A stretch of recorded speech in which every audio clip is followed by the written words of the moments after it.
એ ખેરો ગામથી આગળ. હવે કે છે, બલરામ જે હઠથી તે વાત પ્રભુ પાસેથી જાણી ખૂબ ક્રુદ્ધ થયા, ભગવાન રામ રૂપે સમજાવ્યા. જનકપુરની સ્ત્રીઓની ઈચ્છા પૂર્તિ માટે તેમને ગોપી બનાવેલા. અયોધ્યાની સ્ત્રીઓની વાત્સલ્ય ઈચ્છા પૂરી કરવા તેમને ગોપી ગાય બનાવીને આ પ્રસંગે વત્સ બાળ રૂપે સૌના મનોરથ પૂરા કર્યા.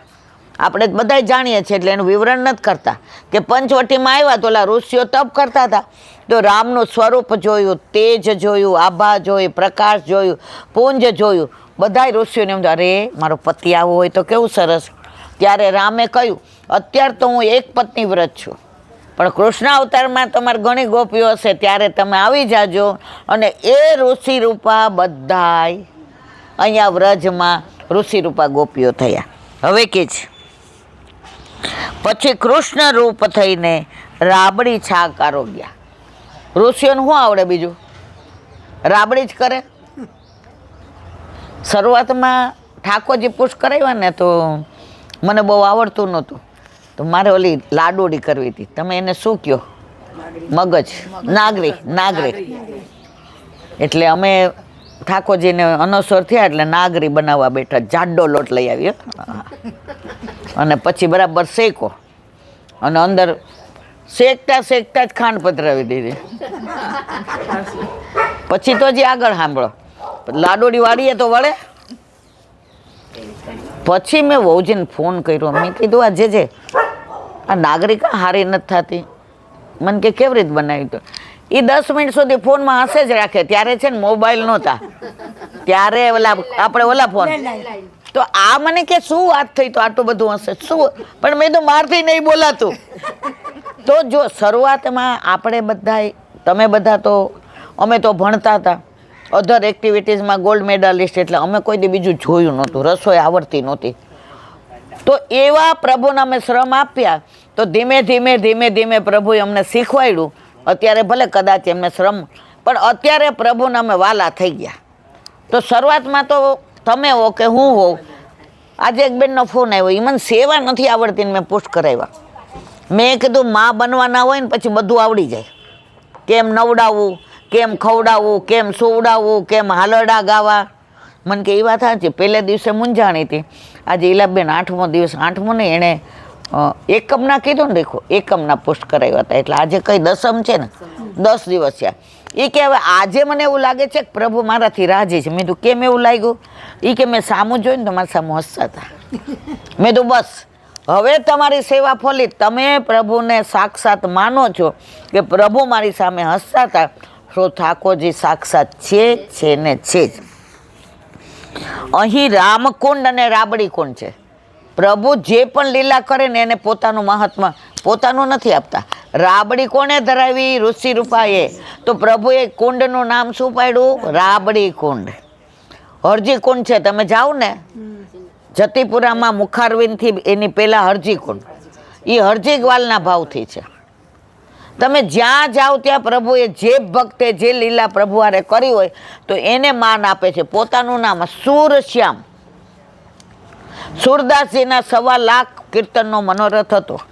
હવે લાખ થયા અને પ્રભુએ કીધું સુર હવે આવી જાઓ, હવે બહુ રહ્યા. તો સુરદાસજી ઉદાસ થઈ ગયા. ઠાકોરજી કે કાં તાર નથી આવવું? તારી ઈચ્છા હોય તો હજી એ કે આવું તો કે કાં ઉદાસ થઈ ગયો? એ કે મારો 1.25 લાખનો મનોરથ હતો ને એ અધૂરો રહ્યો.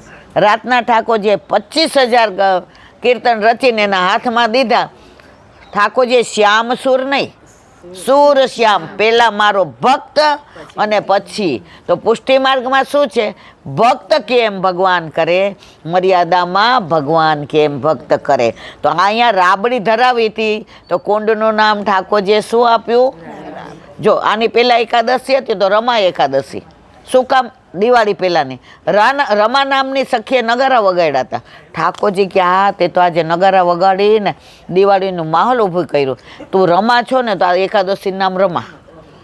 એટલે પ્રભુ આટલો કૃપાળુ જ, પણ છતાંય આપણે ઘરમાં પધરાવવા ગમતા નથી. કાં છાકના સોનાના કટોરા ધોવાથી કનક સાગર પણ છે. કનક એટલે સોનું. ત્યાં સોનાના કટોરા ધોવાતા હતા. તો એનું પ્રભુ એનું નામ આપ્યું કે આ સોનાને એવું મહત્વ આપો. તો કનક સાગર પણ છે. શંકરસન કુંડ, શરીર છોડી લીલામાં જતા કુંભનદાસજીએ શ્રી ગુસાઈજી પાસે ગાયેલું રસિકની રસમે રહત ગઢી. કોણ? રાધિકા. છેલ્લે કુંભનદાસજીએ કયા કીર્તન, જેમ સુરદાસજીએ કયું ગાયું હતું? દ્રઢ ચરણ ન કેરો. એમ કુંભનદાસજીએ કયું ગાયું હતું? રસિકનકી રસમે રહતે ગઢી. કોણ? રસિકની કોણ? રાધિકા. રસિક કોણ? ઠાકોરજી. તો ઠાકોરજીના રસની અંદર જે ગાઢી એટલે તન્મય થઈ ગયા હતા એવા રાધાજીના સ્વરૂપની યુગલ સરકારની લીલાની અંદર મારું ચિત્ત ચોંટેલું છે એવા કુંભનદાસે આ કીર્તન ગાયું અને પછી પોતાનો દેહ છોડ્યો. તો અહીંયા આપણે વિરામ આપીએ. બોલો વલ્લભા હરિરાય મહાપ્રભુજી કી જય. હરિરાયજી વાંગ મુક્તાવલી. પુષ્ટિ માર્ગના 10 મર્મ, દીનતા, ગુણગાન, આ બધાનું વર્ણન એક જ કીર્તનની અંદર આવે છે. અને એ વર્ણન હરિરાયજી આપણને સમજાવે છે. કયું કીર્તન? આસરો એક શ્રી વલ્લભાથી માનસી રીત કી મુખ્ય સેવા. આની અંદર 10 મર્મ છે. ઘરે જઈને આ કીર્તન બધાય જોજો. અમે નાના હતા ને તો અમને અમારા ભાભીજી મહારાજ કાયમ કહેતા કે કાંઈ ન કરો ને રાતના સત્સંગ મોડા આવ્યા, લગ્નમાં ગયા, કે થાકી ગયા, કે તાવ આવ્યો, કે કોક આવી ગયું, તો આ એક કીર્તન ગાવાનું હિન્દુ આસરો. એની અંદર 10 મર્મ છે. ત્યારે અમને સમજાવતા, પણ નાના હોય કેવું હોય, રમવાની બળતરા, તડકો છાંયો રમવું હોય, નદી પર્વત રમવું હોય. હવે બધાય રમતા હોય અને મારી બા આમ કે જાઓ. હવે પહેલાં અત્યારના છોકરા તો ના પાડી દે. આપણા વખતમાં ના પાડવાનું નહોતું આવતું. આપણે કીધું જાઓ એટલે જવાનું. અને ભાભીજી મહારાજ અમને જઈએ એટલે એવા સરસ અમને કીર્તનના ભાવ કે જે અમને બાળકોને સમજાય એવા. પછી કોક વાર અમને એવી સરસ વાર્તા કે એકવાર ઓલા ચણાના ખેતરની વાર્તા કરી હતી. પેલો જે ગોપી ગ્વાલ હતો ને, તો એ નાનો હતો અને ગુસાઈજીની પાસે આવે ને ગુસાઈજીને એટલો ગમે. ગુસાઈજીના ચરણ પાસે આવે, એમના મુખારવિંદને નિરખે, એમની સામું જોઈ રહે. ગુસાઈજી એને બ્રહ્મ સંબંધ આપ્યો, શરણે લીધો. પછી કે અબ મેરો કાવ કર્તવ્ય, હવે મારું શું કર્તવ્ય છે? ગુસાઈજીને સામું જોવે, કાવ બોલો તું, અબ મેરો કાવ કર્તવ્ય. તો કે તારે શ્રીજી બાવાનું આ ખેતર છે ને એની રખેવાળી કરવાની. કે એ કે હો શ્રીજી બાવાની રખેવાળી, આખી દુનિયાની રખેવાળી કરે, એના ખેતરની રખેવાળી મારે કરવાની? અરે નાચવા માંડ્યો ને ગાવા માંડ્યો ને. આ ગુસાઈજીના ચરણની અંદર બેસી ગયો ને ગુસાઈજીના ચરણની અંદર એના આંખના અશ્રુ પડ્યા કે મારા ઉપર આટલી બધી કૃપા કરી. આજે બ્રહ્મ સંબંધ લીધું ને તરત મને ફલિત થઈ ગયું કે શ્રીજી બાવાના ખેતર, એ ચણાનું ખેતર હતું, એ ચણાના ખેતરની મારે એમ કે રખવાળી કરવાની. હવે ગુસાઈજીને કેટલી ચિંતા. ગુસાઈજી પરમ દયાળ, પરમ કૃપાળ. આપણે જે બોલીએ ને તો વલ્ભાધીશ કી જે બોલીએ, પણ ગુસાઈજી કી જે નથી બોલતા. ગુસાઈજી પરમ દયાળ કી છે. હવે રોજ ગુસાઈજી બપોરે મુખિયાજીને કહે ગોપીની પાતર મોકલાવી? એ કે હા. સાંજે પૂછે ગોપીની પાતર મોકલાવી? હા. હવે એકવાર એવું બન્યું થી આખા વૈષ્ણવો બહુ આવ્યા હતા પરદેશથી. હવે કીર્તન મંડળી ને ગુસાઈજીના વચનામૃત ને બધાને પ્રસાદ લેવાઓ ને હીંચ ને કીચ ને રાસ ને. તો બપોરે ભૂલી ગયા મુખિયાજી પેલાને પ્રસાદ મોકલાવતા, પાતર મોકલાવતા. એટલે ઓલો આમ જુએ 12 વાગ્યા, ના હમણાં કાકાજી મને ભૂલે નહીં, કાકાજી તો મોકલાવે છે. કાકાજી આજે કંઈક સારું હશે ને, મનોરથ કર્યો હશે ને, મોડું થયું હશે, કાકાજી હમણાં મોકલાવશે. એમ કરતાં 2 વાગ્યા. અનોસર થયા, બધાય વૈષ્ણવો ત્યાંથી નીકળી ગયા. શ્રીજી બાવાએ પરીક્ષા કરવાનો વિચાર કર્યો કે બહુ નાચે છે ને ગાય છે ને કહે છે કે આખી દુનિયાની રખવાળી કરવાવાળાના ચણાના ખેતરની રખવાળી આજે મારે કરવાની, આજે હું રખેવાળ બની ગયો. તો ત્યાં શ્રીજી બાવા 10-12 વર્ષના નાના ગ્વાલનું સ્વરૂપ લઈને આવ્યા. ઓ ગ્વાલ, હા ત્યાં બહાર ઊભો રહેજો, અહીંયા અંદર ન આવતો. ઠાકોરજીને સ્વરૂપ કયું? ગ્વાલનું. અને હતા કોણ? શ્રીજી. બહાર ઊભો રહેજે, અંદર નહીં. આ શ્રીજી બાવાનું ખેતર. હા હા, બહાર ઊભો રહો. બહુ સરસ નહીં? લીલા ચણા છે ને? હા લીલા છે હો, નજર ન નાખતો, એઠું થઈ જાય, જૂઠણ થઈ જાય. ચૂપ. શ્રીજી બાવા કે ખરાખરી નો છે આ તો. પછી કાંઈ અહીંયા શું એ કે 2 વાગ્યા ને હજી મારું ખાવાનું નથી આવ્યું. કોણ કે? શ્રીજી બાવા. ઓલાન નથી કહેતા, ઓલાન તો આવ્યું જ નથી. એની પરીક્ષા કરતા હતા કે આને ભૂખ લાગી છે અને કોણ કોણ કિતને પાણી મેં કિસકી હે પહેચાન. અહીંયા આ લીલા ચણા તો જો ઝૂમે ઝૂમ છે, લટકે છે કેવા. એક કામ કર, તોડી લે અને બહાર આવ. અંદર આપણે ખાઈએ ને તો પાપ લાગે, જૂઠણ થાય. મને ભૂખ લાગે, તારે નથી આવ્યું? મારે તો આવશે, મારા કાકાજી મોકલાવશે, મારે ચિંતા નહીં કરવાની. કેટલી ખુમારી 10 વર્ષના છોકરાની. ને આપણે તો કોઈએ પ્રસાદ લેવાનું કીધું હોય ને આપણને ન કીધું હોય તો આપણે મોઢું ચડાવીને ઘરે વયા જાય. મારા જેવા તો કે ભાઈ મને કીધું નહીં. અને જે ઓલા ગોપી ગ્વાલે જવાબ આપ્યો જ બધાય સાંભળવાનો. પેલા તું બહાર ઊભો રહે. આ શ્રીજી બાવાનું ચણાનું ખેતર છે, આમાંથી એક દાણો ત્યાં ત્રેવડ હોય તો લે, તોડ. હું તને તોડી રાખું છું કે નહીં? હું એનો રખેવાળ છું અને મારો પ્રાણ જાય ને પણ આમાંથી એક ચણો ઓછો ન થાય. શ્રીજી બાવા ઘરે જતા રહ્યા મંદિરમાં. ગુસાઈજી પોઈડા હતા. ભોજન લે, ક્ષણિક વિશ્રામ લે, નિજ મંડળી બિખાઈ, પ્રગટવે માર્ગ રીત દેખાય.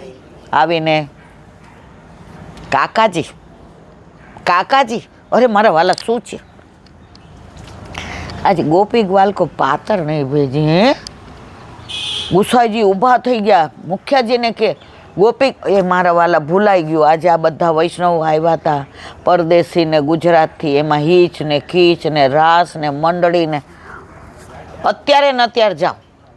પાછા એને મોકલા અને ત્યાં જઈને કે ગોપી આજે બહુ અવેર થઈ. કે તમને કીધું કોને? ભૂલી ગયા. ત્યારે કે કાકાજીને શ્રીજી બાવાએ કહ્યું, હા એ શ્રીજી બાવા જ હતા અને મારી પરીક્ષા કરવા આવ્યા હતા. હું ઓળખી ના શક્યો, મેં તો એમને ગાળી દીધી. બહાર ઊભો રહેજે, અંદર આવતો રહી, મારું તને હું જોઈ લઈશ. અને તો અરર, એ કે શ્રીજી બાવા તો તારા પર એટલા પ્રસન્ન, એટલા પ્રસન્ન. આવીને કાકાજીને વિનંતી કરી કે મારો ગોપી ગ્વાલ ભૂખ્યો છે. તો જુઓ, રખેવાળી કરતા શ્રીજી બાવા એના પર કેવા પ્રસન્ન થયા કે ભલે આખી દુનિયાની રખેવાળી હું કરું પણ તારી રખેવાળી જેવી મારી રખેવાળી નહીં. એટલે એના ઉપર પ્રસન્ન થઈને પાતરની યાદ દેવડાવી. તો હરિરાયજી જે મર્મની વાત કરે છે, આ ભાવ ભાવનાની વાત કરે છે. આસરો એક શ્રી વલ્લભાધીશ. તો હવે આગળ, હવે 6થો મર્મ આવે છે. કયો છે? ગુણાનુવાદ, ગુણગાન. જ્યાં સુધી તમે પ્રભુનો સત્સંગ ના કરો ને ત્યાં સુધી ભાવ ન વધે. ભાવ વધારવા માટે આજે એક તો 6થો મર્મ અહીંયા હરિરાયજીએ ગુણગાનનો કયો છે. હા નાથ, હા રમણ પ્રેશ, ક્વાસી ક્વાસી મહાભુજ. એમ સતત ઉચ્ચારણ કરતા વ્રજરત્નાઓના નિગૂઢ ભાવનું સ્મરણ કરતાં કરતાં ભાવની પ્રાપ્તિ થશે. જ્યારે ઠાકોરજીએ પ્રથમવાર વેણું નાદ કરીને ગોપીઓને બોલાવી અને ગોપીઓ બધું કામ મૂકીને આવી, મૂકી મૂકી ઘર કામ સૌ ગોપીઓ દોડી દોડીને વનમાં જાય, મીઠા મીઠા નાદ વેણુ ના દૂરથી આવી આવીને મારે કાને સંભળાય. તો ગોપી તો બધું જેવું તેવું હતું, એ પોતાના વસ્ત્રોનું ભાન નહીં, આભૂષણનું ભાન નહીં, અને દોડતી આવી. અને ઠાકોરજી કે સ્વાગતમ મહાભાગે આમ આપણે આમ આપણો વર આપણને એમ કે તમારું સ્વાગત છે તો કેવું આમ થાય મનમાં કે આજે બગડા છો બરાબરના. એટલે ગોપી આમ જોવા માંડી. એ કે કેમ રાતના આવવાનું થયું? સ્ત્રીઓએ રાત્રે અવાય આવી રાત્રિ પોતાનો વર ગાંડો હોય, બાડો હોય, બોબડો હોય, બીમાર હોય એને છોડીને અવાય કેમ આવ્યા? ગોપીઓ કે એક તો વેણુનાદમાં નામ લઈ લઈને બોલાવ્યા. આજે તમે મને એમ કહો ઈલાબેન અહીં આવજો અને આવે તે તમને ક્યાં ખબર પડી? તમે કેમ આવ્યા? ઠીક દર્શન કરવા આવ્યા કરીને જાઓ હો, અમે અમારું કરશું. અરે હાય હાય, તો ઠાકોરજી આવું કર્યું? એટલે ગોપીઓએ પછી પ્રભુને બધો જવાબ દીધો. તમે બધા જાણો છો એટલે વિવરણ. હવે રાસ કરવા માંડ્યા તો ગોપીઓને એમ થયું અમે કેટલી રૂપાળી, કેટલી સરસ, કેટલી દેખાવડી, પ્રભુ ત્રિલોકનો નાથ અમારી હારે રાસ કરે છે. આ સૌભાગ્ય મદ આવ્યો.